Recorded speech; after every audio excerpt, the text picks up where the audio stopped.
Well, here is the most interesting session, the most interesting part of the meeting, where we are going to witness and learn some amazing lessons from a person who has been the true meaning of the word versatile. Ladies and gentlemen, how many times you have seen some faces and felt that I have seen this face somewhere and struggled to recollect it? How many times have you seen some places and felt that maybe in my dream or something I have seen the same place? How many times in your life have you heard a voice and felt that you have heard that voice somewhere, sometime? Ladies and gentlemen, the next person taking on stage is that person who is all the three of this. She is that face that many people can easily identify. She is that voice that many people must have definitely heard, and she is that place many people really wanted to be. As I was reading her profile, I was astounded at the kind of travel and journey experiences that she has, at the kind of people that she has met, and at the kind of experiences that she has. Typically, radio is the most nostalgic association that I have had always in my life. And not just me, but any typical middle class South Indian. Morning to him means the opening of Suprabhatam by M.S. Subbulakshmi on radio, while your mother is making the rounds around the Tulasi flower pot. Afternoon is where you hear a heavy voice of a male saying, Samprati Vartaha Shruyantam Pravachakara Valdevam Misali. And a beautiful night is where you hear those Mancha Hai Geet with the most beautiful, brilliant voice of a female. Unfortunately, I don't know the name. Hence, radio has always been a part of our lives. And the person coming on stage is that particular person who has been that voice, who has given that voice to a number of those shows, and not just that, but has been the journalist who has introduced a number of famous people. There is no doubt that she has been one of the most sought after persons to introduce some great literary personalities of this country. I'll read out the profile because I really don't want any one of you to miss even a single point. Vasanthi Hariprakash is an independent journalist, anchor of events, and a communications specialist. Her latest stint was at NDTV as special correspondent at the Bangalore Bureau. She also anchored a few episodes of the documentary series on BBC, One Square Mile, reporting from places like Nepal, Laos, and Vietnam. Starting her career at the news desk at Indian Express, she dot-comed an editorial of a business portal before switching to radio as RJ of the primetime breakfast show at Radio City 91.1 FM, Good Morning Bangalore. Winning the India Radio Excellence Award in 2007 for the Best English RJ, she was sent to London by her radio station to study the best practices of UK's radio space. I really thank God that she is not a grammarian at our club. The same year, she was nominated by India's noted technocrat Mr. Narayan Murthy for representing India as Global Young Leader at the Salzburg Seminar in Austria in December 2007. In February 2012, Vasanthi won the Rotary Bangalore Award for being Change Agent par Excellence. A confirmed internet junkie, Vasanthi is a big believer in the power of social media to bring about awareness on issues and shaping people's perspectives. Of late, she has been roped into modeling for a brand of saris called Pia, created by rural women weavers of Assam. Vasanthi speaks over 5 languages, is a passionate singer, and loves Carnatic classical music. Vasanthi has lived in and traveled through 15 countries, 17 Indian states, countless towns and streets, and considers herself a culture magnet drawn to people of different faiths and nationalities. Among all random things she does though, the one stable factor is her young son Anirudh, her most vocal critic and unfailing friend. Ladies and gentlemen, no further ado, let us listen to some larger than life lessons from Vasanthi Hariprakash.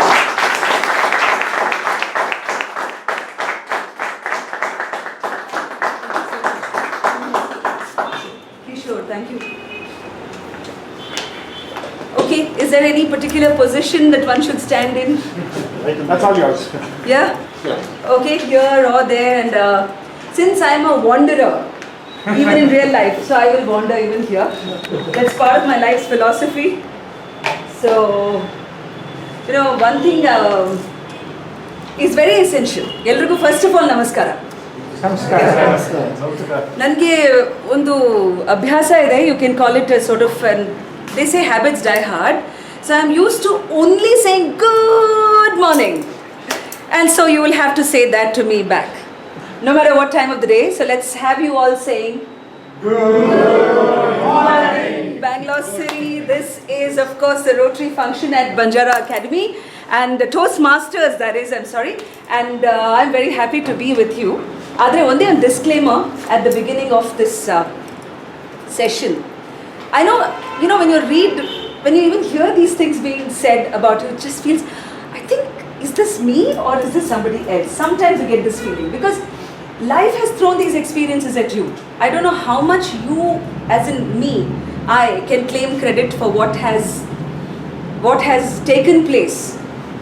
All I can say is that there have been such beautiful experiences, and probably the one right thing that I did was to take them. So, in terms of life journey, adella sulpa bere, but I want to tell you the disclaimer part first, which is to say that if you ever think by listening to all these things that I am somewhat of a role model, please correct yourself. Because what I have not done is to get my husband here, who would have instantly corrected you, because the poor man, he is really, it's not been easy, because he has a wife who forever forgets car keys. I think the amount of, even this morning as much, he said, Vasanthi, I need to change. I said, listen, I'm supposed to be a change maker, and all the people actually thought that there's something really, about a change maker, but I don't change. There are some habits of mine which simply don't change. For instance, Raghu was supposed to come and pick me up this evening. And I come up with this last minute plan saying that, Raghu, I'm so sorry, you're supposed to come and pick me up, but looks like I have something very urgent coming up. My grandmother who's 92, she's home, and some program change, etc. So almost when he was about to step out, I said, Raghu, don't come, I am coming on my own. He said, are you sure? I said, yeah, that's fine. Then just when I'm dropping my grandmother at my uncle's place, I'm thinking, hey, I think I should have gotten a presentation. After all, Toastmasters. So maybe it would have been, a couple of sessions I put together something called the onion philosophy of life. Have you heard it? You haven't? Wow, okay. I think I can claim a patent someday, maybe before my retirement. I just thought one day, sitting on my terrace and having some shunti chai, which was made by my husband.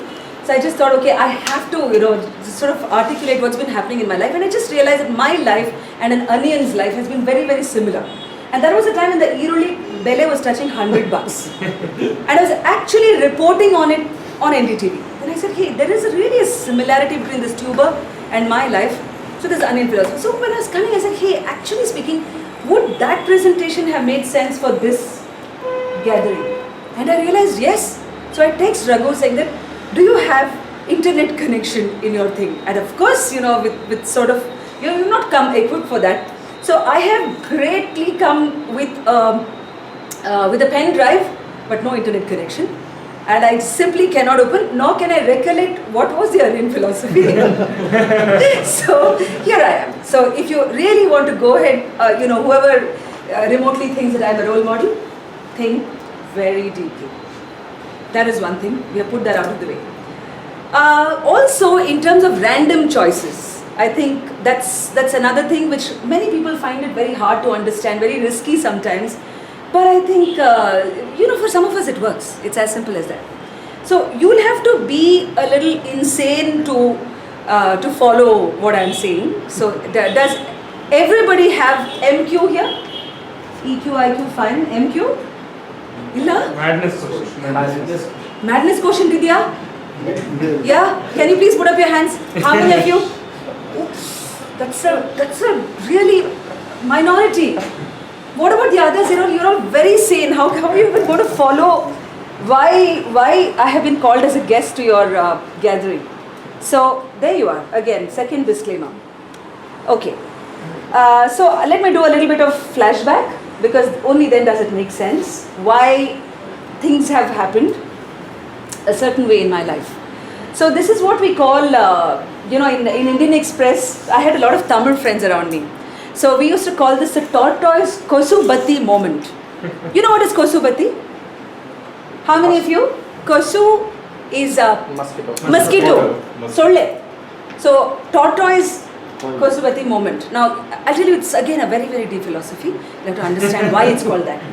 In old films, if you watch, just between two scenes, especially if the hero is trying to do a flashback, instantly there'll be one spiral thing coming on. Have you all seen that? Yes. So that was a cinematic technique. At the moment, he said, "Yenagtittu gutta," and suddenly it'll go. Then you know, oh, okay. So now there's a flashback. So some of my friends had come up with a thing called, if you want to recap something about your life, it just means that you're getting into a tortoise coil moment. So this is a tortoise solle parda whatever moment for me. Okay, I was a very normal person, I assure you. I did what usually good children do, which is, after all the travel that one did. By the way, those 17 states in 15 countries, I can claim some credit. The 17 states credit should go to my father, because he had a transferable job. He was an engineer with BHEL, and his whole Kelsa was to set up power plants. They would all be across the country, in places and towns where you cannot even find them on the map of the country now. Like places like Punki, Patratu. And these are places where real people live, because I have lived and I can tell you. Because otherwise you really tend to think, okay, these are metros and these are things. So what happened was, because he was a power plant engineer, and of course every 6 months you would kind of, keep getting transferred. So my mother had learned this technique of living out of a big, was it aluminium? Yeah, some sort of that steel, aluminium kind of big trunk. All our worldly belongings, my sister, me, my father, mother, he would just come and announce, okay, transfer. Then of course you just put stuff like that, then there's no question of owning some major sofa, this thing. Fridge, washing machine, no problem, because they weren't there at that time. So you really lived a sort of a nomadic life right from then. You just realized that, okay, destiny has some plans for you, right? So when these things were happening, and then of course you were transferred to Hyderabad, then you learn Telugu. Then of course your father gets thrown to a place called Bhatinda in Punjab. So you learn Gurmukhi. And just when you think you have learned Gurmukhi, you are thrown right back to Tamil Nadu. Then you are trying to really hard to pick up Tamil, and so on and so forth. But one thing happened, which is that after 12th standard, my parents decided, okay, I think we should give her some amount of stability. So let's just get her to Bangalore, where many of my relatives stayed, and I stayed with my chikama, not too far from here. My uncle used to work with HMT, so we were in RT Nagar. So what happened was, I just came and somebody said, aren't you writing the CET exam? Because I was a science student, and Indian system, if you're decently, if you can mug up and all that, you manage to get good grades. So it so happens to CET. I said, no chance CET and all that. Who wants to do engineering? It's too much of hard work. So I said, but then somebody said there's a course called BSc Electronics. And somehow that sounded extremely happening and head. So I said, okay, we'll do this course. So I actually did 3 years of BSc Electronics. But by the 2nd year, I had the Buddha Bodhisattva moments, which kind of called out to me and said, Vasanthi, you are not made to be an electronics person. You can probably score some decent marks, but forget it. Circuit diagrams, this thing, or even people were going into MCA and all that, no chance. So I said, okay, then what do I do? Then I said, hey, wait a minute. I had a plan sometime to be a journalist. I mean, it was a kind of a forgotten dream. Even I had forgotten that I had such a dream in the first place. So because when I was in school, there was this journalist called Chitra Subramaniam. I don't know how many of you recall. And Chitra Subramaniam was the one woman in Sweden who, Indian journalist, Bangalore incidentally, who was in Sweden and who brought the Rajiv Gandhi government on its knees on an issue which involved a gun called Bofors. So this was a Bofors gun issue, and I remember thinking to myself, just how awesome is it a job that you just report what's happening and you really have a government that goes on ventilator mode. Okay, this must be a nice thing to do. Of course, what I'm trying to not tell you, or rather this thing, is that I flunked IIM twice, as in the entrance exam, CAT this one, because it was again a very trendy thing to appear for CAT and IIM and stuff like that. First time I appeared, failed, and so I just told myself, okay, I didn't focus. Next time I actually took out a year to focus, and still I flunked. So then I said, okay, listen, life is giving you a message, right? So I said, okay, I think this was the big picture. Got into journalism, and things started happening magically. By the time I'd gone to Gujarat, because that's where my father was posted, Gujarat, which is so on the map of the country. At that time, there was nothing or nobody called a Narendra Modi on that radar. In fact, to do time pass, I did teaching as well. I taught at a Kendriya Vidyalaya in Gandhinagar. And guess what I taught in that school? Electronics. Poor students, I hope I don't meet them again. But, okay, electronics, math and a bit of English, because I was a TGT, as they call it, temporary teacher. So for 8 months I did all this teaching. Good fun, I really realized that I love teaching. When he was talking about mentor and stuff like that, I totally connected to it, because having a conversation with young people is just amazing. And the thing about a mentor, which I feel, and I have at least 2 mentors, is that they have been through the struggle which you are now going through, which is why they can so relate to that. So after this whole thing, I really came back to Bangalore, did my journalism at Bhavans, and I told you that magic switch moment happened. All of us, I'm sure, go through this in life, saying that, when you're trying to really fit that thing into a plug, and matlab wo baith nahi raha, and then you suddenly find the groove and tuck, it just goes and sits inside. That's when you think that, okay, this is the settling moment. And in my case, it was journalism, because I did that and I suddenly started topping every exam possible. In fact, that year, particularly in Bhavans, your best student, best reporting, I'm thinking, wow, is that me? Because you were able to latch on to it. After your confidence has taken a beating with twice, you're having a badge called twice failed CAT test. You say, hey, actually, you know what? I think, this is where I belong. After that, got into Indian Express yet again, they had their interviews in this thing. Incidentally, I was the one to be selected, and I became a sub-editor, and within no time, I found that I got married. And having told my would-be husband at that point in time, no, actually I'm seriously not interested in getting married. I want to do something in life. And he said, yeah, keep doing, that's okay. Let's just get married. I said, okay, makes sense. The problem is I also get convinced very fast. And then later on we think about it. So happens to all of us. And then of course Indian Express, and then things happen very fast. So from sub-editor to, and Indian Express is a really fantastic place to work. You can really become sort of an all-in-all. You can become Barkhadat and Arnab Goswami of the newspaper industry all in one, because it's permanently understaffed. So you land up doing business desk and features desk and this and that, and you really sort of acquire a lot of skills.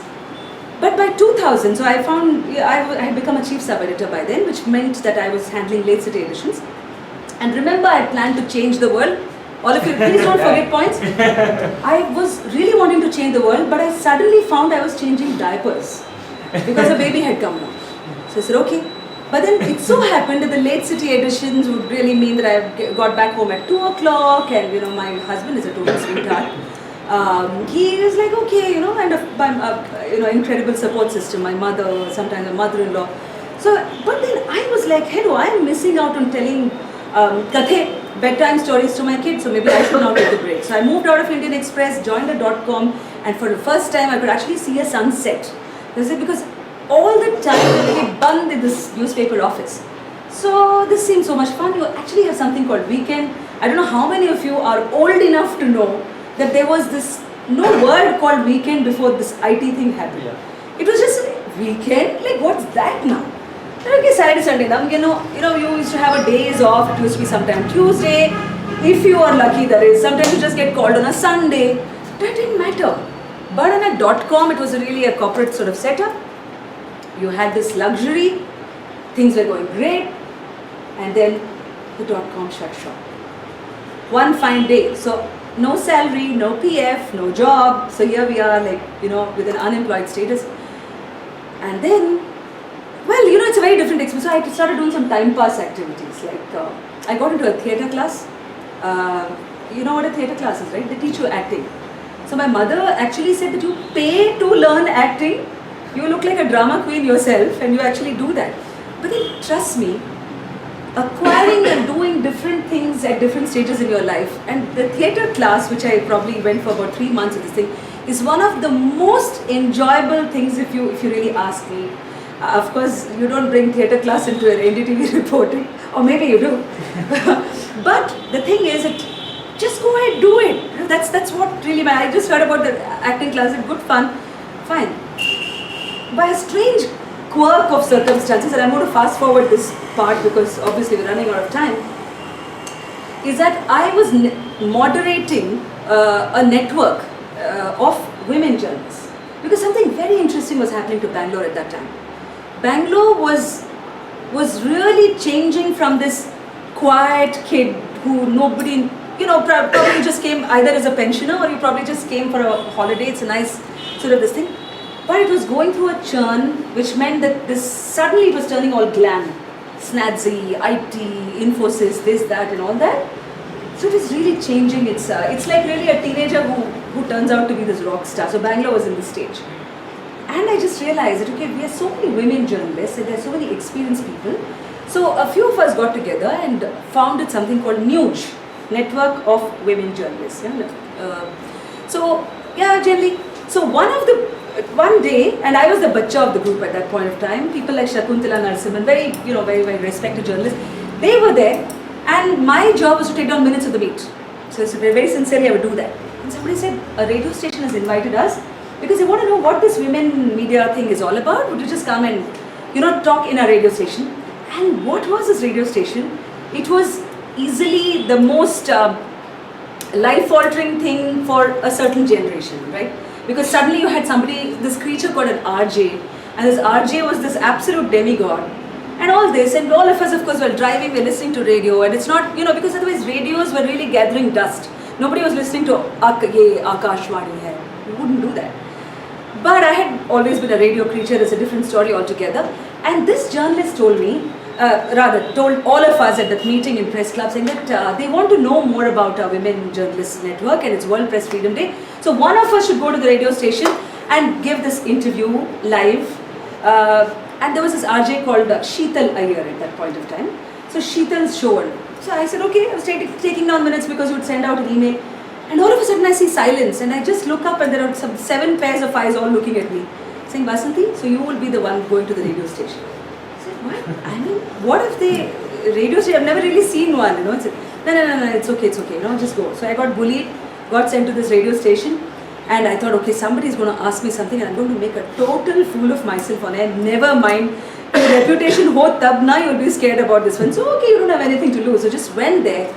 And I was very thrilled to just look at this glass and this one and studio and all that. I said, hey, I get to play my favorite song, because Sheetal said, so Vasanthi, while you're answering questions, I'll quickly line up the songs, which one? So I was more interested in the song lineup than what I was talking about the Media Women Network. He said, must have said something very eminently forgettable. So I said, I think Ijazat, that song will be good. That Nasiruddin Shah, this. And then the thing went on air, and one of my friends who was from London happened to be in the city, and she called and said, do you know that you have a radiogenic voice?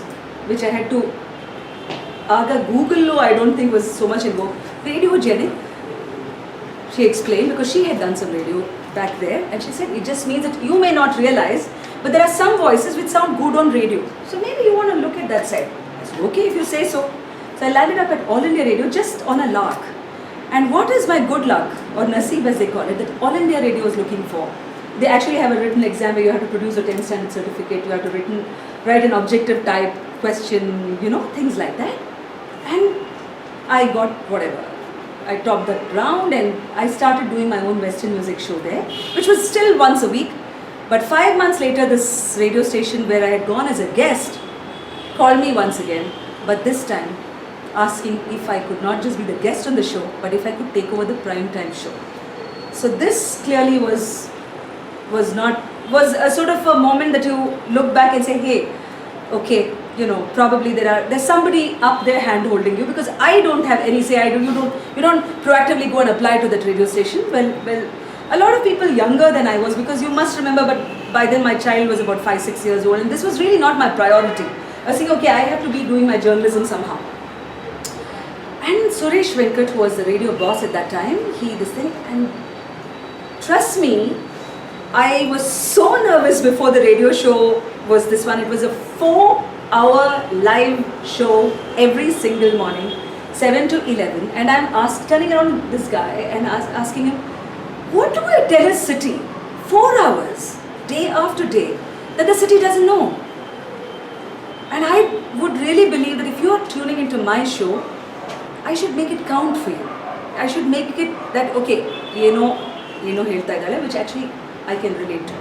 So I was so nervous. He said, don't worry, man, it's not such a big deal. Why if you make a mistake? There are only some 20 lakh listeners listening to you. I said, that's it? 20 lakhs? Thank you, so that's so assuring. But those days of nervousness, and I told myself, Vasanthi, don't worry, 6 months and you're out of the station because you will run out of things to say. I mean, you're going to say, thank you, Bangalore City, it was so great, but I have nothing more to say. Bye. And you just realize 6 months turning into a year and you're still saying something. And some people in the same, and a couple of awards, of course, came away. And then became those moments when you really, remember I told you that plug, switch, groove, that moment started happening in radio. They said that, here is a job that I have. Here is a mic that I have that nobody else in the city has. A job that nobody else has. Can I really turn it around? Can I really do something which... So, started doing things with the show, just make it packed absolutely, high energy. And this one, of course.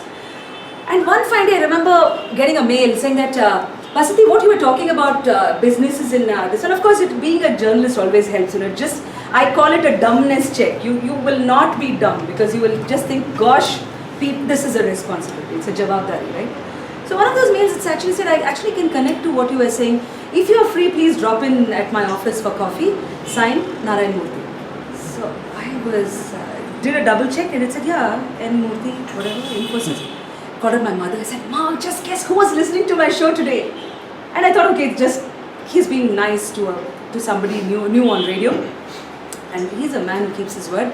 So my husband and I did go to Infi and meet him and this thing. So slowly I just realized that no matter what you do, when you do it with a certain sense of earnestness, this big word called difference starts happening. And on a forum like radio, you really, really can turn around lives. Or at least attitudes, mindsets. I'm not saying that, you can be a sort of a social catalyst. That's maybe too big a word, I don't want to be. But what I certainly know is that when you just gently push it in the format, you can't be preachy because the format of the radio is such that you have to be clever about it. So okay, if social issues is what you want to talk about, you will not be holier than thou. You probably do a small segment called Radio City Karma Yogi and try and introduce stuff. So the format worked, and when the awards came, you just realize that acceptance is not just an ego boost, but it convinces people that you're doing something right, and therefore they give you a greater push. Even at your own workplaces, awards have a certain value, and please recognize that, because it really takes you one step further. And so after that Salzburg thing happens, etc., I just came back with a great radio moment because it was really a fantastic experience, and I resigned from radio. Because NDTV by then had called and they said that okay, there's this opening in Bangalore, and it so happened the NDTV people were listening to the show. So like I said, you never know who's listening to you. Please take up careers in radio. It's a medium that has not at all been tapped. There is All India Radio. There are slots. One can always talk about it in the Q&A part. But in NDTV it was totally different. It was a sort of a homecoming for me as a journalist because start with Indian Express and then this one. And of course, it's God's blessing that you got into a channel which really respects its reporter. So, in terms, no matter what's happening, if I'm the reporter on the ground and I say this is what it is, and your perspective, what you see on the ground, can alter somebody's opinion. So many times now when I see news reporters, I don't want to name channels, and they're so, and they're into sensationalizing news and... Guys, do you even realize what you're doing? Do you realize what power you have that you're not using? And what damage you can do with sort of this one? So just to be aware, and I think that's a spiritual element that has helped me. a lot. Thanks to this 92-year-old grandmother of mine and other people, because I've grown up with her, and I can see that there is some part of you that is not for sale. That is not for come. You can have as much fun as you want. You can really go do mad things, random things, da da da. But when it comes to certain things, there is zero compromise, and that value can really take you ahead. No matter, I mean, you need not be on media or something. And I tell my son sometime, that saying that, you know, I had these interesting parent moments, because at that time, and thankfully we are all good middle class people, we don't let it get to our head, but there was a time, especially on radio, when college kids and this things, oh my god, Vasanthi, I said, okay, you know, you just tell yourself, this too shall pass, you know, we'll all be normal once again. And my son would come and say, my class teacher has asked for your autograph. I just turned around and tell him, I said, Anirudh, I think it's very sweet of your teacher to say that, but I only want you to remember that your teacher may be the best teacher in Bangalore, but nobody will know, because she is in that sort of a job which is unsung, or rather which is so not this one. You know, your mother is just lucky that she is on a forum where the whole city is listening to her, and at that time there was no competition either. There were no 11, 12 radio channels. So if you kind of pass on those values to the next generation, we are all quite, you know, we can grow up quite okay and do things. So these are sort of elements, you know, when you see people like Amir Khan who has his star power but acts so responsibly, you then realize, okay, what is it that our own path can be? I mean, he's not, of course, the only guy, but so it was certainly a mix of all these things. It was absolutely, I mean, untradeable experiences, because at NDTV you're really covering, you know, what's the best bit about being a journalist? I mean, for me, I really consider it as the best job in the world. You may disagree, you might think probably being an IT guy is the coolest, or being a graphic designer. Fair enough for you. The way I look at it is, as a journalist, I get to have the front seat of history being made. Today what I'm reporting is tomorrow going to be in the history books. And therefore I should be more responsible and just say, okay, what was really happening there? What was really happening?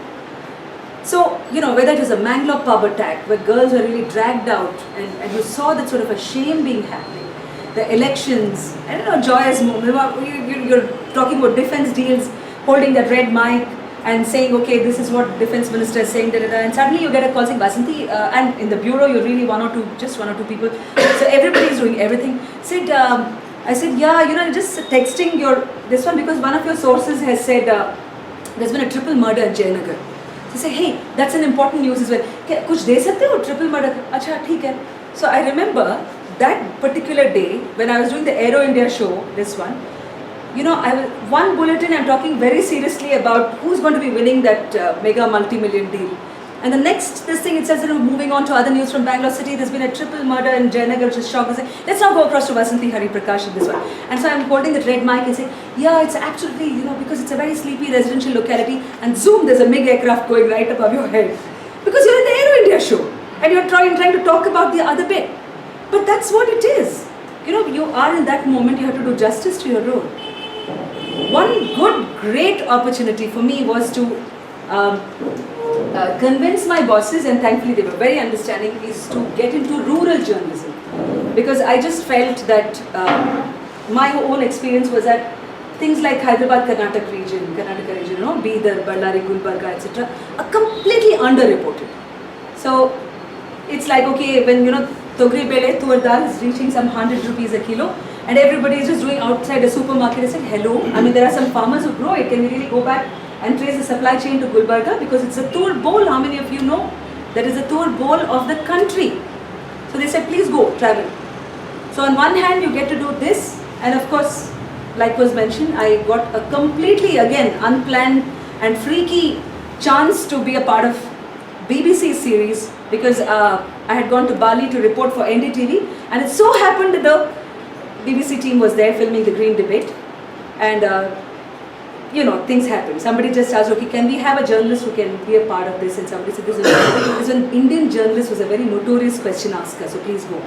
And by absolute, again, grace, so got a report from Nepal and Vietnam and Laos. Of course, right now I moved on. I value my independence a lot, because I also thought somewhere that 24/7 media can be really soul sapping. So there comes a stage when you have to, you know, sort of move on. And yeah, so I have been a drifter in a sense. So now what I do is I continue to be part of documentaries, which was in gratitude to a channel like BBC, because you get to work with one of the most professional guys. So it's documentaries. I anchor a lot of events. I moderate panel discussions. I wander around a lot, which I love. And you know, people like Toastmasters call me across the country to just say, please come and say how your life has been. Okay, if it's been mad, so be it. So yes, so that's the sort of thing that happens. And in between all this time, I do manage to get some time with this teenager at home who says the most wisest things. And I have a niece and nephew who are even more wiser than him. So in between all this, so I think I'm still trying to find a balance in my life. Funda, I'll end on saying that I love this, you know, I've always been a fan of retro music, and I used to be thrilled to be able to play the songs, you know, because the world of music is awesome, it's amazing. So I host a lot of music shows, including the, you know, we had a Lata Mangeshkar tribute last fortnight and stuff. So one of the songs is by Mohammed Rafi, and it's such a teacher. I mean, if I could really pick one song as my guru, then I really go back to that song. And believe me, as part of the TEDx talk that I was asked to give at Bangalore a couple of years back, that song was a complete motive for my presentation, which I forgot to get it for all of you, remember? So the song goes, मैं जिंदगी का साथ निभाता चला गया, हर फिक्र को धुएं में उड़ाता चला गया. And one of the paragraph says, बर्बादियों का शोक मनाना फजूल था. Right? So whatever you've lost is lost. So जो मिल गया, जो खो गया उसको मैं भुलाता चला गया, और जो मिल गया उसी को मुकद्दर समझता चला गया.